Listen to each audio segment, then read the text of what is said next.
Are we together? And that is why we can cumulatively say we have shareholders' funds. On that IFRS, there is nothing called shareholders' funds. Are we good? Why is there no shareholders' funds? Can you look at this? If I have ordinary share capital plus reserves, that is what I call equity. Do we agree? Yes. Okay. Equity is what is available to ordinary shareholders, isn't it? The instance where I include preference share capital, it is no longer equity. That is where the word shareholders funds now sets in. So that means that my equity will equal shareholders funds if there is no preference share capital. Yeah. Do we agree? Yes. Good. IFRS is now saying that if I have preference share capital that is redeemable, the implication of this is that that preference share capital will be payable within a particular time frame. Isn't it? It will be redeemed. Now that redemption automatically makes it to fail the test of equity. Because when a company issues out shares, the shares will be deemed issue until the company goes into what? Liquidation. But not with a redeemable preference shares. So at this point, because it has failed that test of remaining till liquidation, then you cannot treat it as part of equity. You will treat it as part of what? Debt. And if you're going to treat it as part of debt, what will that imply? It will move out of this section of shareholders' funds and move straight to where? Non-current liabilities. Are we together? Now imagine a company that is under the regulatory sector, say a bank, or an insurance company, or a stockbroking firm. The minimum share capital of a stockbroking firm should be 70 million for broker dealers, am I correct? I think they're planning to increase it now. I don't know if they have. If we have 70 million, and of this 70 million, you have ordinary share capital, 20, reserves, 30, preference share capital, 25. The total here gives us how much? 75. That means the company is well capitalized, am I correct? But if this preference share capital is redeemable, and you're adopting that under IFRS, you know what that implies? This will go off here and will be treated under where? Non-current liability. At this point, this company is under-capitalized. That tells you that IFRS has an implication on capital base of firms. So what will the company be looking for? Additional capital. Even if it has that money is not equity based. You have to go out there and source for long-term, irredeemable instruments to show up your capital base. And if you don't do it within a particular time frame, your license will be withdrawn. Are we together? Yes, please. What happened to the it's an interest, it's not a dividend. Do you hit it down on the income statement? Okay. It's an obligation, isn't it? Yeah, it is. It is. Do you get Adjust's point? That if we have redeemable, fine, it's a long term, 3 years, 4 years, 5 years. What happens to that return you pay to the investors in that preference shares?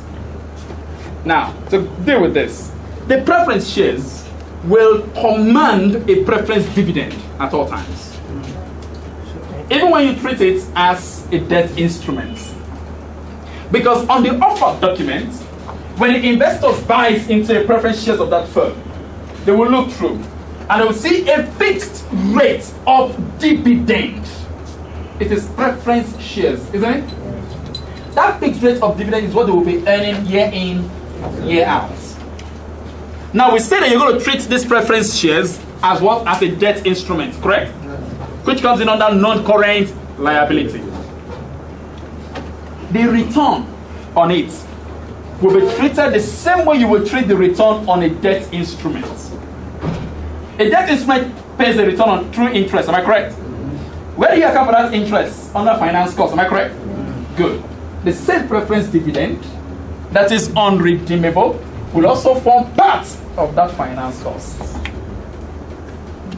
Are we together? So you have finance costs ordinarily, which is interest and all other related expenses plus preference dividends. So, whenever you discuss the finance cost, you will be expected to give us a note detailing the components of that finance cost, including preference dividend on redeemable preference shares.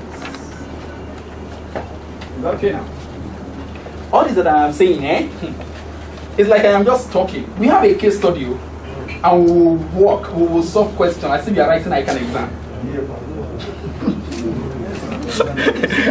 Anyway, let's continue. So, what happens if it is irredeemable? Are we together? Yeah. For irredeemable preference shares, the rule on the IFRS is that you should treat it as part of equity. Are we together now? Because it is long term and it's going to remain until the company goes into what? Liquidation. Can I continue? Yes. So, if you have that, what then happens to the preference dividend? I have treated the host as equity, isn't it? Just like ordinary share capital. Can I continue? Now, the return on it, I will be expected to treat it as what?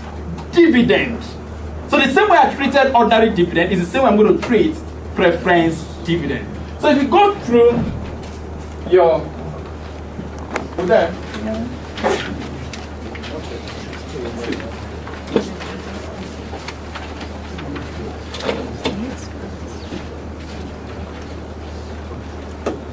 Proposed last year, paid this year, plus preference dividend. Preference dividend on irredeemable preference share capital. Do you understand? Where the preference shares is redeemable, remember where I told you you're going to treat the preference dividend under finance cost. But where it is irredeemable, you treat it as statement of changes in equity. And you have the formats being stated clearly. Sir? Go ahead.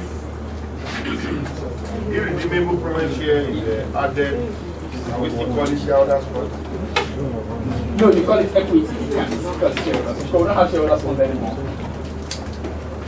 Are we together? We still from. Yeah, we have ordinary share capital, irredeemable preference share capital, reserves, the order gives you what? Equity. Because look at this now. If I invest in a company and I cannot get back my money, the only difference between me and the ordinary shareholders is that I have a preference in terms of return. Are we together now? I will be paid dividend first before the, but when it comes to the host instruments, we rank at the same level. Then the next point of difference will now be at liquidation. If at the time when I was buying the preference shares, it was stated clearly that I will have preference, fine. Alternatively, you can have it as ranking pari passu with the ordinary shareholders. When you rank pari passu with the ordinary shareholder, then you don't have anything over them other than you being paid interest first or paid dividend first. Do you understand what I'm saying now? So, with that, shareholders' funds is not a term under IFRS. It is either it is equity or debt. Shareholders' funds in between does not work. It will form equity. Equity straight. Are we together now? Can I continue? All right. Isn't it? Movement from here to there, and that's it. So the discretion by the firm or by the organization to create general reserve is allowed. And that's why if you go through the balance sheet, we have some items there. Can you see share capital? Yeah. Can you see retained earnings? Then we have what? Other components of what? That is left to organizations. I want to create a particular reserves for asset replacement. Go ahead. Under the national government, what would you have done? You would have transferred some money from profit, isn't it? So that's asset acquisition reserves, year in, year out. You won't be able to do that in the income statement anymore. Where will we be able to do it now? In the statement of changes in equity. So you create that reserve as asset replacement reserve. So funds comes out of retained earnings into that reserves. Any effect on the total equity? No effect. So that position is left to organizations. And that is the part of transfer to reserve. The temporary for the year remains the net of the position. Now, at the top of the statement, I told you we have a single statement and we have